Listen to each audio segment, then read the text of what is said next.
صحیح بخاری حدیث 31 جو کہ وحی سے متعلق ہیں لے کر حاضر خدمت ہیں اردو ترجمہ کے ساتھ۔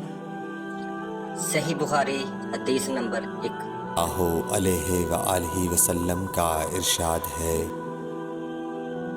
تمام اعمال کا دار و مدار نیت پر ہے، اور ہر عمل کا نتیجہ ہر انسان کو اس کی نیت کے مطابق ہی ملے گا۔ بس جس کی ہجرت دولت دنیا حاصل کرنے کے لیے ہو یا کسی عورت سے شادی کی غرض سے ہو، بس اس کی ہجرت انہی چیزوں کے لیے ہوگی جن کے حاصل کرنے کی نیت سے اس نے ہجرت کی۔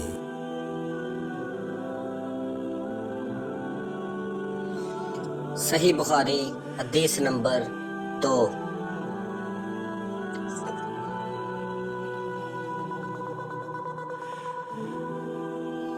ایک شخص حارث بن ہشام نامی نے آن حضرت صلی اللہ علیہ وآلہ وسلم سے سوال کیا تھا کہ حضور آپ پر وحی کیسے نازل ہوتی ہے؟ آپ صلی اللہ علیہ وآلہ وسلم نے فرمایا، کبھی وحی نازل ہوتے وقت کبھی مجھ کو گھنٹی کی سی آواز محسوس ہوتی ہے، اور وحی کی یہ کیفیت مجھ پر بہت شاق گزرتی ہے۔ جب یہ کیفیت ختم ہوتی ہے تو میرے دل و دماغ پر اس فرشتے کے ذریعے نازل شدہ وحی محفوظ ہو جاتی ہے، اور کسی وقت ایسا ہوتا ہے کہ فرشتے بشکل انسان میرے پاس آتا ہے اور مجھ سے کلام کرتا ہے، بس میں اس کا کہا ہوا یاد رکھ لیتا ہوں۔ حضرت عائشہ صدیقہ رضی اللہ تعالیٰ عنہ کا بیان ہے کہ میں نے سخت کڑاکے کی سردی میں آن حضرت صلی اللہ علیہ وآلہ وسلم کو دیکھا ہے کہ آپ صلی اللہ علیہ وآلہ وسلم پر وحی نازل ہوئی، اور جب اس کا سلسلہ موقوف ہوا تو آپ صلی اللہ علیہ وآلہ وسلم کی پیشانی پسینے سے شرابور تھی۔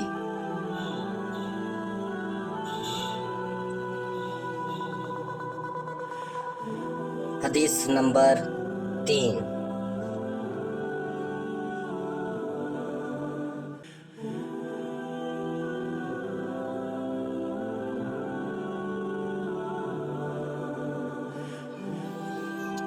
آن حضرت صلی اللہ علیہ وآلہ وسلم پر وحی کا ابتدائی دور اچھے سچے پاکیزہ خوابوں سے شروع ہوا۔ آپ خواب میں جو کچھ دیکھتے وہ صبح کی روشنی کی طرح صحیح اور سچا ثابت ہوتا۔ پھر من جانب قدرت آپ تنہائی پسند ہو گئے، اور آپ صلی اللہ علیہ وآلہ وسلم نے غار حرا میں خلوت نشینی اختیار فرمائی، اور کئی اور رات وہاں مسلسل عبادت اور یاد الہی و ذکر و فکر میں مشغول رہتے۔ جب تک گھر آنے کو دل نہ چاہتا توشہ ہمراہ لیے ہوئے وہاں رہتے۔ توشہ ختم ہونے پر ہی اہلیہ محترمہ حضرت خدیجہ رضی اللہ تعالی عنہا کے پاس تشریف لاتے اور کچھ توشہ ہمراہ لے کر پھر وہاں جا کر خلوت گزیں ہو جاتے۔ یہی طریقہ جاری رہا یہاں تک کہ آپ پر حق منکشف ہو گیا، اور آپ غار حرا ہی میں مقیم پذیر تھے کہ اچانک حضرت جبرائیل علیہ السلام آپ کے پاس حاضر ہوئے اور کہنے لگے کہ اے محمد پڑھو۔ آپ فرماتے ہیں کہ میں نے کہا کہ میں پڑھنا نہیں جانتا۔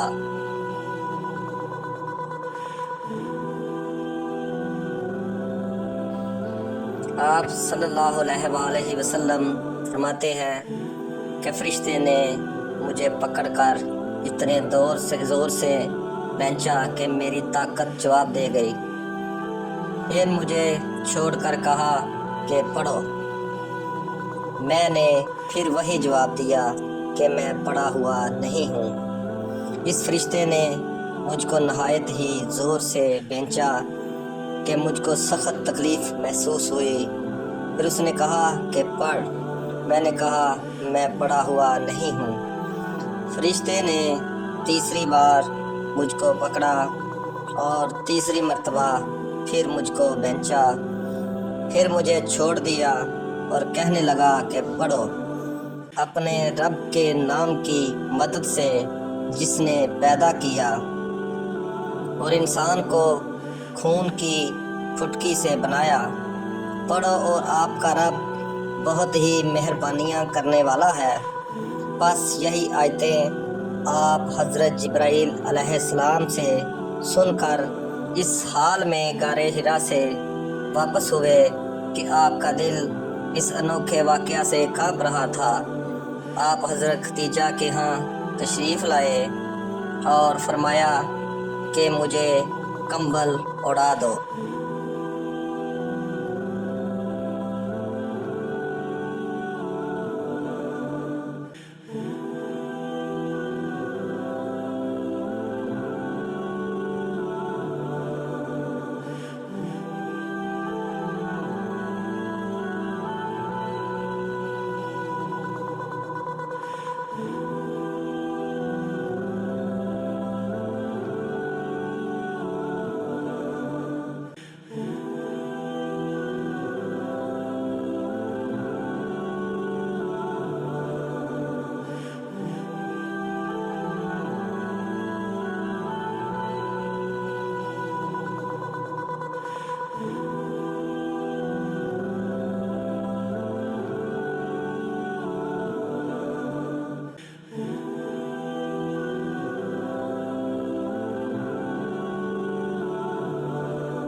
ورقہ بن نوفل جو ان کے چچا زاد بھائی تھے اور زمانہ جاہلیت میں نصرانی مذہب اختیار کر چکے تھے اور عبرانی زبان کے کاتب تھے، چنانچہ انجیل کو بھی حسب منشائے خداوندی عبرانی زبان میں لکھا کرتے تھے۔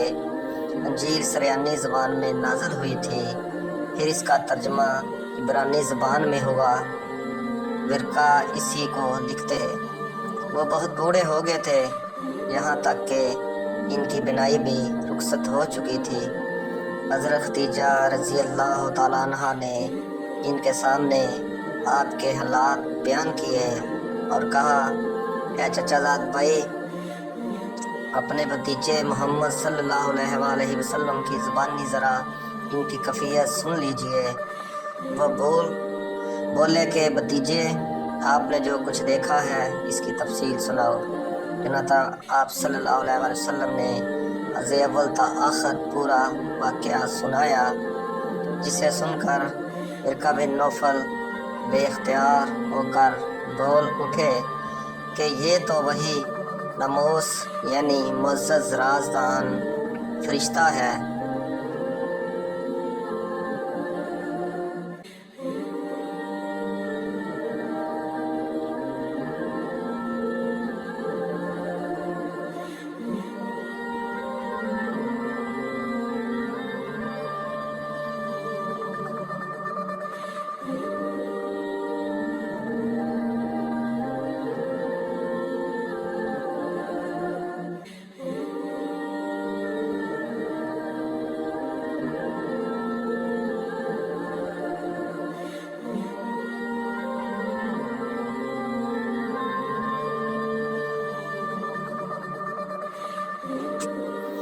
جسے اللہ پاک نے حضرت موسیٰ علیہ السلام پر وحی دے کر بھیجا تھا۔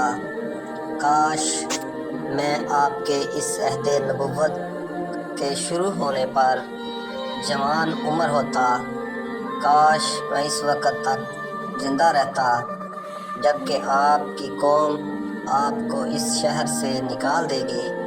رسول کریم صلی اللہ علیہ وآلہ وسلم نے یہ سن کر تعجب سے پوچھا کہ کیا وہ لوگ مجھ کو نکال دیں گے، حالانکہ میں تو ان میں صادق و امین و مقبول ہوں۔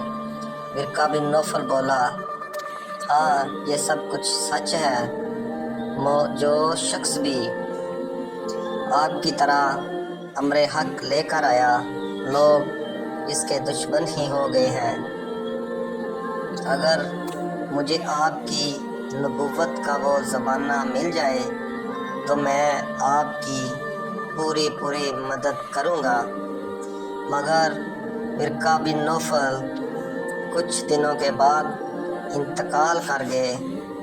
پھر کچھ عرصہ تک وحی کی آمد موقوف رہی۔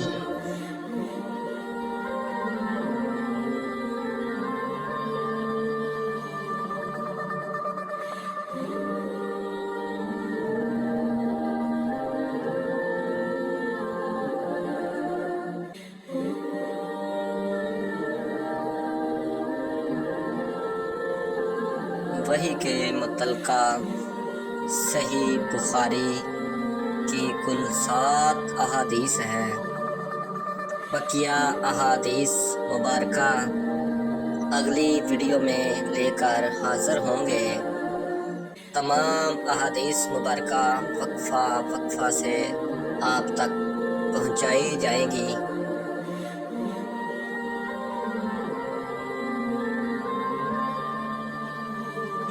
آئندہ آنے والی ویڈیو دیکھنے کے لیے برائے مہربانی ہمارے YouTube channel Islamic history hub 786 کو سبسکرائب کر کے ساتھ میں موجود گھنٹی کے نشان کو بھی دبا دے۔ شکریہ۔